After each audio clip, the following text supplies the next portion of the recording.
Woke up this morning, went to the bathroom, no water pressure. I ran to Lowe's and got me a brand new 52-gallon pressure tank. Got me a new pressure switch. And of course, connections. I got me a manifold instead of throwing together my own manifold with PVC. I got this one. It's built for the tank, so you just spin it in, you put your gauge, your pressure switch, all that good stuff, your drain. I know the switch is bad, so that I replaced that switch since we've been out here. But the tank, I believe, is bad, and because the tank is bad, I believe it burnt the switch out because the pump cycles a lot. And usually when your pump cycles a lot and you don't have good water pressure, like let's say you open multiple faucets and then your pressure basically drops off to zero, a lot of times your tank is bad. The rubber diaphragm inside is broken, it's torn. But I've already checked the switch. The switch is bad. Something's up with the switch. It's not doing what it's supposed to. If I manually turn it on, the system pressurizes. So I'm gonna put a brand new switch in.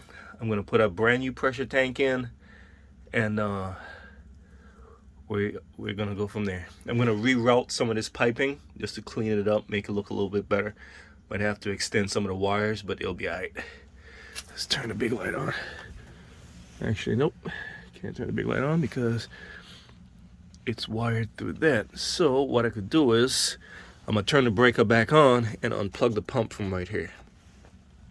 The reason we still have a pump house basically with heat in it is because we have redundancy. We have, of course, the submersible pump. This is the deep well. The pump actually goes way down that tube. It's actually a steel tube or iron pipe.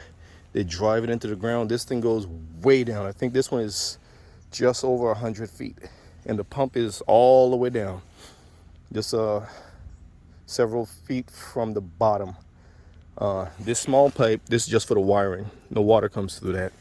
The water pipe actually goes underground below the frost line to keep the pipe from bursting.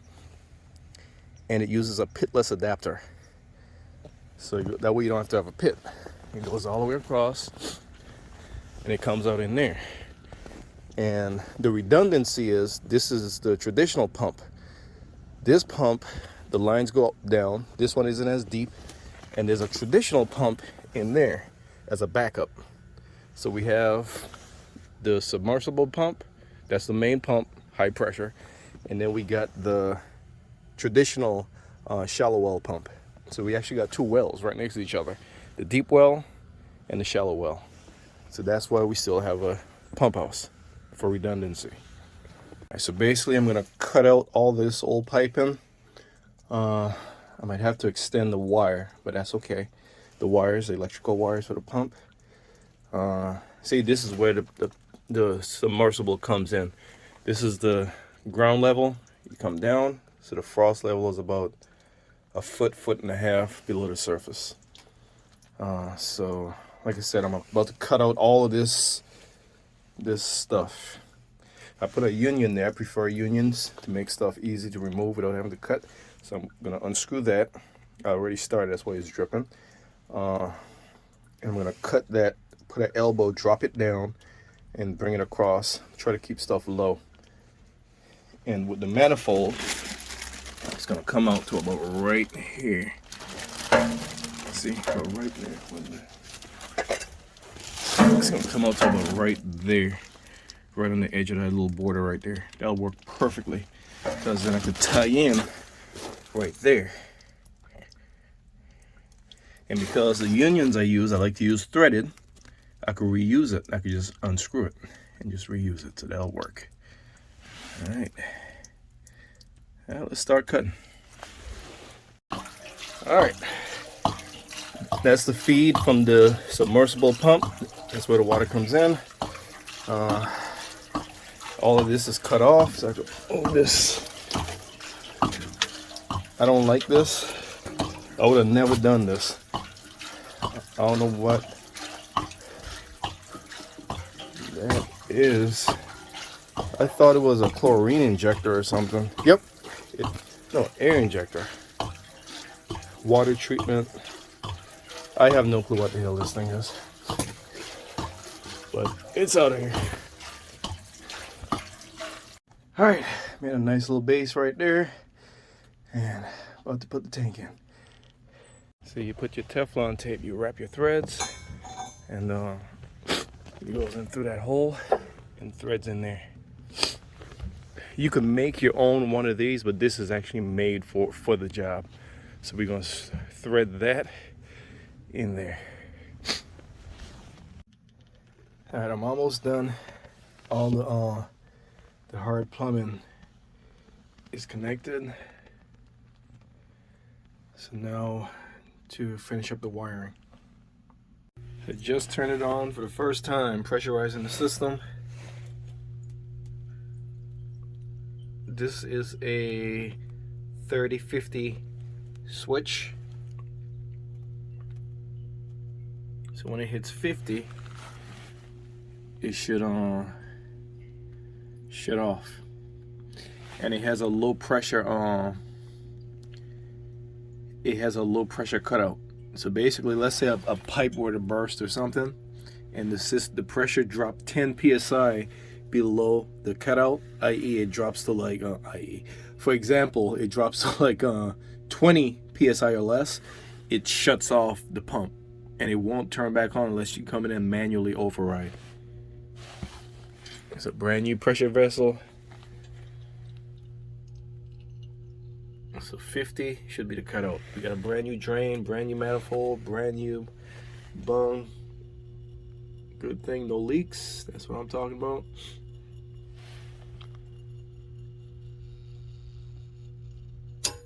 And she just shut off at almost exactly 50, just a tick over.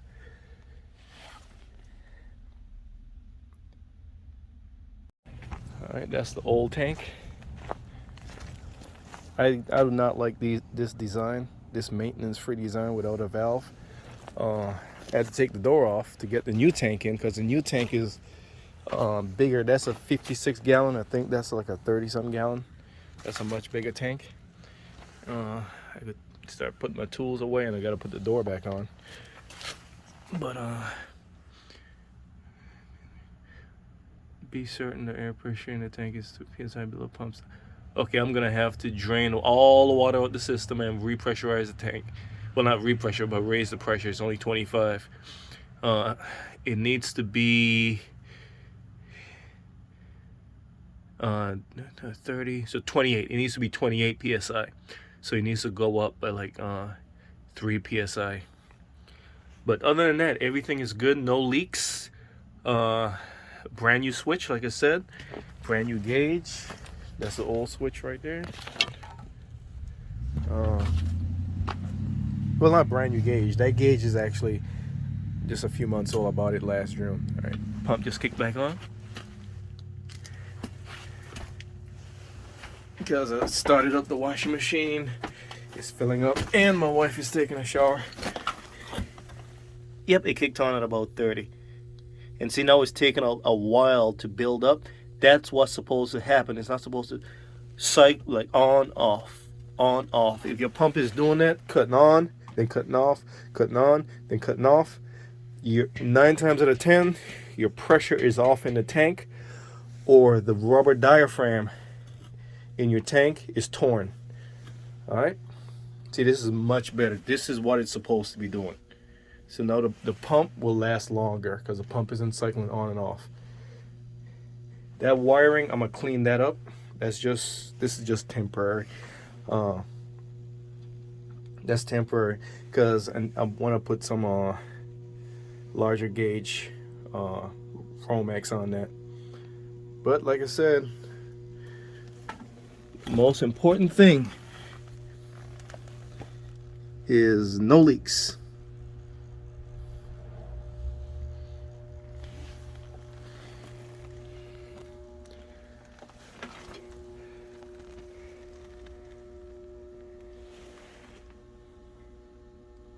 That's Look at that thing. That thing looks horrible.